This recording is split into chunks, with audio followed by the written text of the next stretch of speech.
Standard occlusion theory for TMD. I am Sotokawa, a dentist practicing in Morioka City, Japan. This theme covers the occlusion theory essential for treating temporomandibular joint disorders, organized into the following 24 topics. This time, I will explain the 24th topic. Case report of open bite. 24. Case report of open bite. Contents. 1. Patient information, chief complaint, history, X-ray findings. 2. Occlusal analysis. A. Centric relation. B. Cusp contact position. C. Mandibular lateral position. 3. Treatment plan. A. First occlusal adjustment. B. Second occlusal adjustment. C. Final occlusal adjustment. 4. Treatment results. 5. Discussion. 1. Patient information, chief complaint, history, X-ray findings. Patient. 44-year-old female. Chief complaint. Spontaneous pain in the left upper molar region. History. Pain began 2 to 3 days ago and persists to the present. Occlusal findings. After receiving a full crown on the upper right sixth tooth during high school, she could no longer bite through food with her front teeth and subsequently experienced a feeling of occlusal instability. No abnormalities were noted in tongue morphology or habits. Radiographic findings. No abnormalities were noted in the left upper alveolar region. 2. Occlusal analysis. A. Centric relation. The upper right photograph shows the occlusal condition when the mandible is guided to centric relation. A large space exists between the upper and lower anterior teeth, and the anterior region is in an open bite. As shown in the lower right photograph, in centric relation, only the last molars make contact. All teeth anterior to the last molars are non-contacting.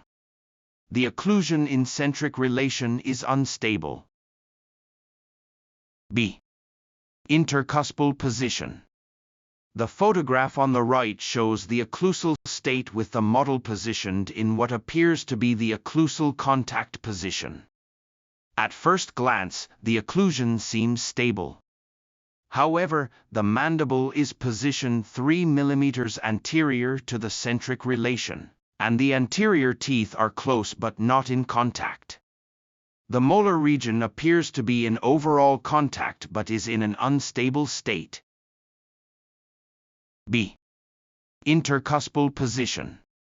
Position of condyle. The upper right photograph shows the position of the condyle on the articulator when the mandibular model is placed in what appears to be the occlusal interlock position. The condyle is separated from the posterior wall. The lower right photograph shows that the condyle is separated from the glenoid fossa surface. The upper right diagram shows the normal positional relationship between the mandibular condyle and fossa in the centric relation. The mandibular condyle is in a stable position within the mandibular fossa. The image on the lower right shows the position of the mandibular condyle in this patient's occlusal position. The condyle is not only positioned anteriorly and inferiorly but is also displaced away from the slope of the condylar tubercle. Because the closing muscles are located between the condyle and the last molar, this state is abnormal. Furthermore, regardless of how this patient moves the mandible, no anterior tooth contact is achieved. C. Mandibular lateral position. The upper right model shows the working side occlusion in the mandibular lateral position. None of the working side teeth are in contact.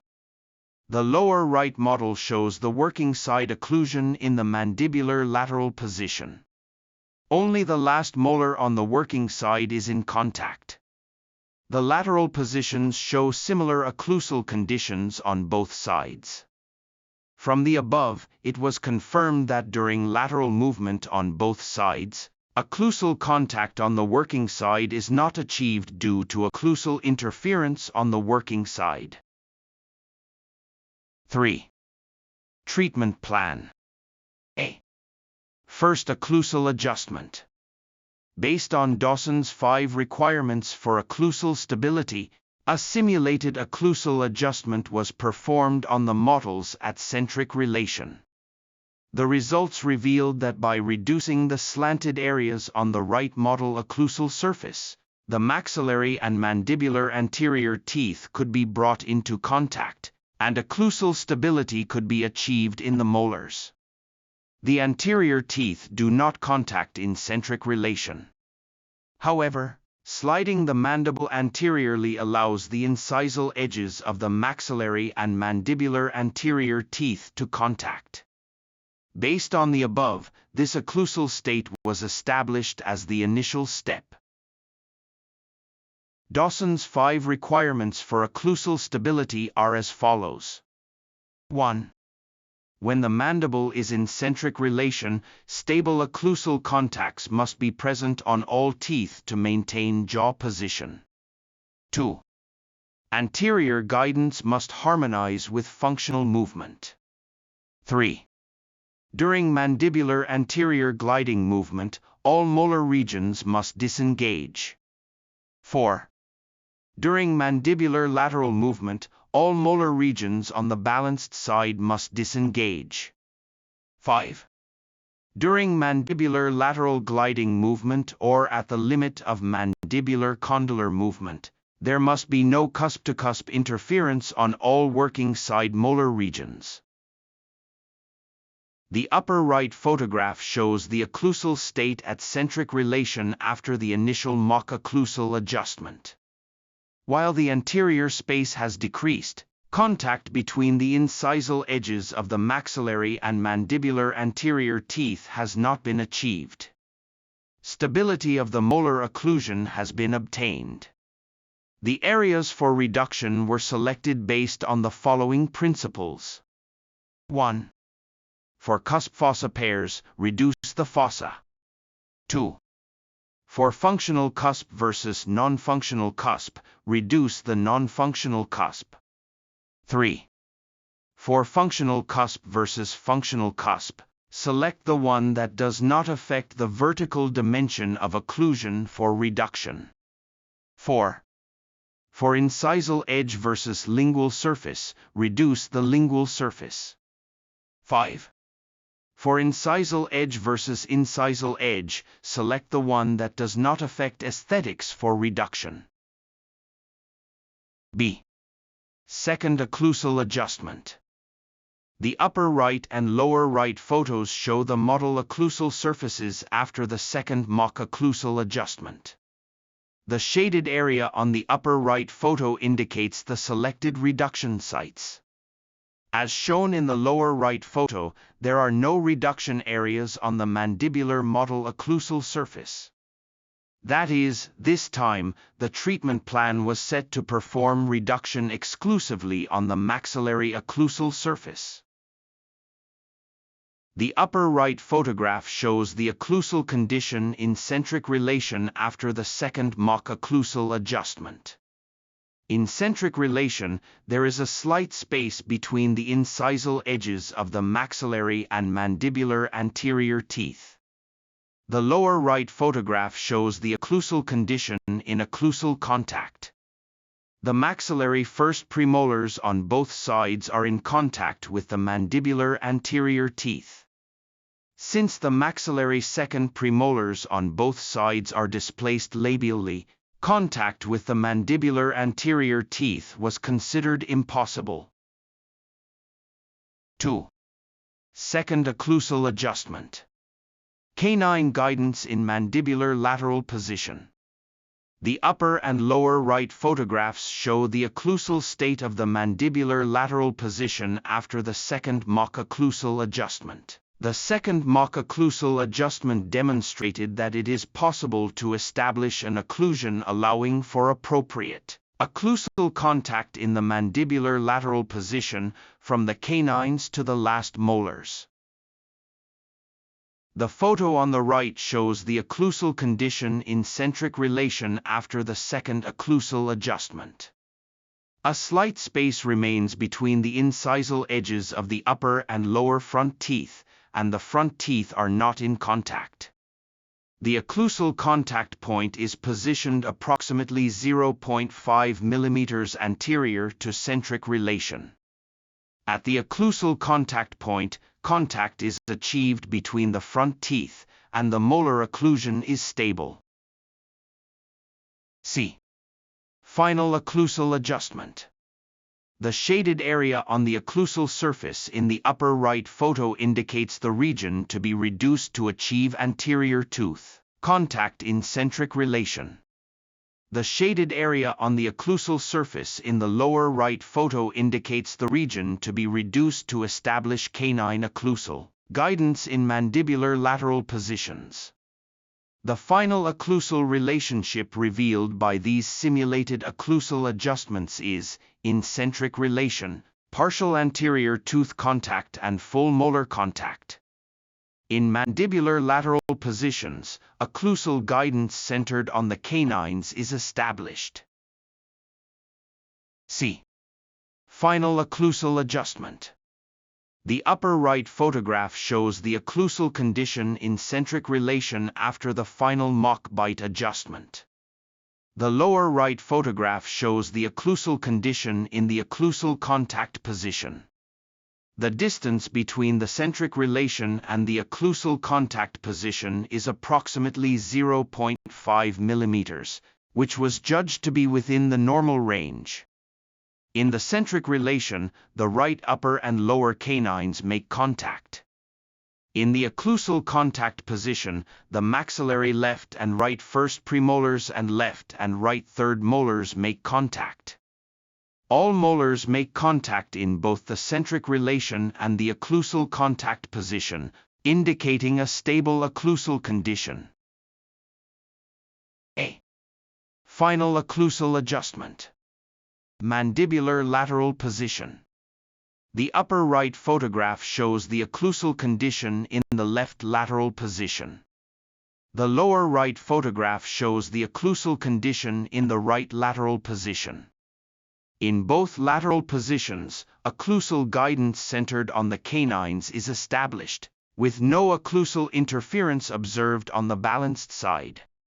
Consequently, it was determined that the final occlusal adjustment would enable smooth occlusal guidance during mandibular lateral movement. 4. Treatment results. The upper right photograph shows the occlusal condition after treatment. The distance between centric relation and occlusal contact is approximately 0.5 mm. All molars are in contact and stable, maintaining a long centric position. In centric relation, only the right third molar is in contact among the anterior teeth. However, in occlusal contact, contact is achieved between the left and right first molars and the left and right third molars.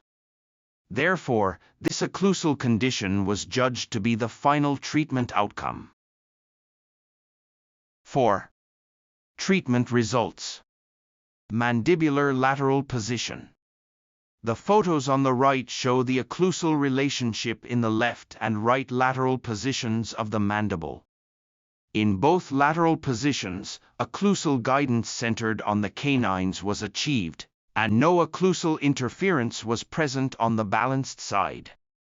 Based on the above, it is considered that the patient's occlusion functions appropriately in centric relation, intercuspal position, mandibular anterior position, and both lateral positions. The patient's chief complaint of spontaneous pain in the left maxillary alveolar region has resolved. Additionally, whereas the patient previously used their front teeth and tongue to cut noodles, they can now bite through noodles with their front teeth following treatment. Furthermore, various improvements in masticatory function were observed. 5. Discussion. Disease name and causes. The patient's chief complaint at the initial visit was spontaneous pain in the left maxillary molar region. Since the symptoms resolved after correcting the malocclusion, the diagnosis is considered to be disorder of the lateral pterygoid muscle. In centric relation, only the last molars make contact for this patient. Therefore, as shown in the right diagram, the patient was strongly contracting the lateral pterygoid muscle to move the mandible forward with each chewing action. In other words, in order for the patient to bite down on multiple molars, the mandible must be moved forward, only then can food be chewed. As a result of the lateral pterygoid muscle being strongly contracted with each chewing action, it became fatigued and impaired. 5. Discussion. Significance of correcting malocclusion. Despite visiting dental clinics multiple times, the dentist never addressed this patient's malocclusion. As a result, the patient failed to recognize the severe functional impairment caused by the malocclusion and accepted the resulting chewing dysfunction. However, chewing dysfunction caused by malocclusion is multifaceted and accompanied by severe symptoms. Therefore, patients who resolve their malocclusion and restore their natural chewing function experience tangible benefits. For these reasons, when dentists identify malocclusion, they must undertake treatment to resolve it, even if the patient's chief complaint is not directly related to the malocclusion. As a result, patients experience immeasurable benefits from the treatment. Patients whose malocclusion has been resolved invariably state, "My bite feels much easier." Standard occlusion theory for TMD. 24. Case report of open bite is now complete. If you enjoyed this topic, please click the like button. If you have any questions or concerns, please write them in the public comment section below. This theme will conclude.